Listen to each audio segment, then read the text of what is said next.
Megastar Shakib খানের তাণ্ডব সিনেমাটি নাকি হবে না। হ্যাঁ ভিউয়ার্স, আমরা এই বিষয়টা কিন্তু অবশ্যই শুনতেছি।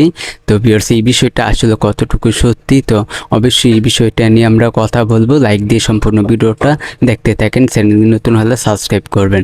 তো চলেন ভিডিওটা শুরু করা যাক। ভিউয়ার্স, শাকিব খানকে নিয়ে কিন্তু অবশ্যই পরিচালক, তুফান সিনেমার পরিচালক রায়হান রাফি তিনি নতুন সিনেমা বানাবেন। তো তিনি কিন্তু বলেছেন সেই সিনেমাটি হলো তাণ্ডব। হ্যাঁ ভিউয়ার্স, এখন আমরা শুনতে পাচ্ছি এই সিনেমাটি নাকি হবে না। তো ভিউয়ার্স, আসলে এই কথাটা সত্যি নাকি মিথ্যা? তো ভিউয়ার্স, আমি যতটুকু জানি তো অবশ্যই এই তাণ্ডব সিনেমাটি হবে। মেগাস্টার শাকিব খানের তাণ্ডব সিনেমাটি অবশ্যই হবে। হ্যাঁ ভিউয়ার্স, তো আমরা কিন্তু শুনতে পাচ্ছি এই সিনেমাটি অনেকেই বলতেছে হবে না। তো অবশ্যই এই তাণ্ডব সিনেমাটি হবে। কি অবশ্যই আজে বাজে কথায় কান দিবেন না। মেগাস্টার শাকিব খানের তাণ্ডব সিনেমাটি হচ্ছে। হ্যাঁ, কিছুদিন আগে কিন্তু বলেছে যে তাণ্ডব সিনেমাটি হবে। তো হঠাৎ করে অনেকে বলতেছে তাণ্ডব সিনেমাটি নাকি হবে না। ভিউয়ার্স, অবশ্যই মেগাস্টার শাকিব খানের তাণ্ডব সিনেমাটি হবে। তো আপনারা বুঝতে পেরেছেন, শাকিব খানের তাণ্ডব সিনেমাটি অবশ্যই হবে।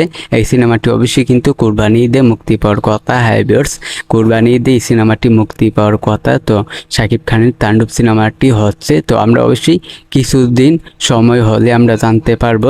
এটির আপডেট অবশ্যই মনে হয় আমরা কিছুদিনের মধ্যেই অফিসিয়ালি আপডেট পাবো। শাকিব খানের তাণ্ডবের অবশ্যই অফিসিয়ালি আপডেট কিছুদিনের মধ্যে আমরা জানতে পারবো, তাহলে আমরা বুঝতে পারবো। তো আমার মনে হয় এই তাণ্ডব সিনেমাটি হবে। হ্যাঁ ভিউয়ার্স, তো ভিউয়ার্স, এই বিষয়টা আমি আপনাদেরকে জানিয়ে দিলাম। ভিডিওটা ভালো লাগলে অবশ্যই চ্যানেলটিকে সাবস্ক্রাইব করবেন।